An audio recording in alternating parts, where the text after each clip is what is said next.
আপনার মুখটা না দেখিলে পারি না ঘুমাইতে, আপনার কথা না শুনিলে পারি না যে খাইতে। আমার কষ্টের কথা খোদা কারে আমি বলি, কেউ না জানুক তুমি জানো আমার জীবন কাহিনী। আমার কষ্টের কথা খোদা কারে আমি বলি, কেউ না জানুক তুমি জানো আমার জীবন কাহিনী। কষ্ট বলি মোনাজাতে করিও বিচার, এক জীবনে এত কষ্ট সয় না খোদায়ার, এক জীবনে এত ব্যথা সয় না খোদায়ার। আমার যদি শুনিস গেছি ময়রা তোরই কারণে, মরার খবর পাইয়া রে চুপ থাকবি কেমনে? যদি ভিক্ষা করে খাও, বাপের ভাই চাচার কাছে না যাও। ভিক্ষা করে খাও, মায়ের ভাই মামার কাছে না যাও।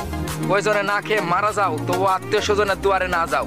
এই কথাটার মানে তখনই বুঝবে যখন 18-20 পার করবে। বউকে দেয় লেলিয়ে, স্বামী থাকে চুপ। গরিব হলেই বুঝতে পারবে আত্মীয় স্বজনের আসল রূপ। আমি কি তোর মনে আগের মতো নাই? আমার কথা তোর কি মনে পড়ে না? এখন কি আমাকে ভুলে গেছিস, নাকি আগেরই মতো মনে রাখিস? আমি জানতাম আমি তোমারে পামু না, তাও তোমারে কেন ভালোবাসতাম জানো? তোমার মায়ায় পইরা গেছিলাম। এই মায়া জিনিসটা না অনেক খারাপ, যদি কারো উপর একবার লাইগা যায় তো আর শান্তিতে বাঁচতে দেয় না। আমি জানতাম আমি তোমারে পামু না। কলমে লেখ ছবি দি বাক্যটা বলো আমার, আমার সুখ লেখার কালি ছিল না বুঝি তোমার।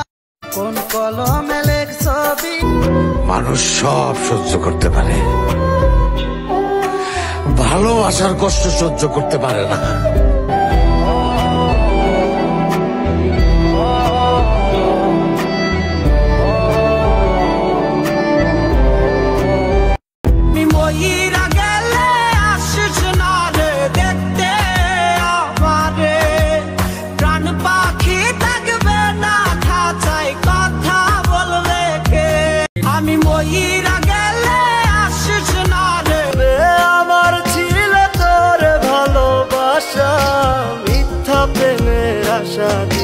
বাদলি কেন বাসা?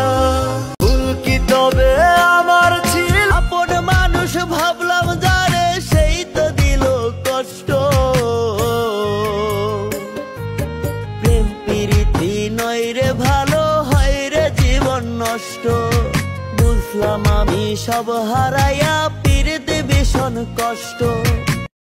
আপন মানুষ কখনো কারো প্রিয়জন হতে পারে নাই, মৃত্যুর আগ পর্যন্ত শুধু প্রয়োজনেই থেকে যায়।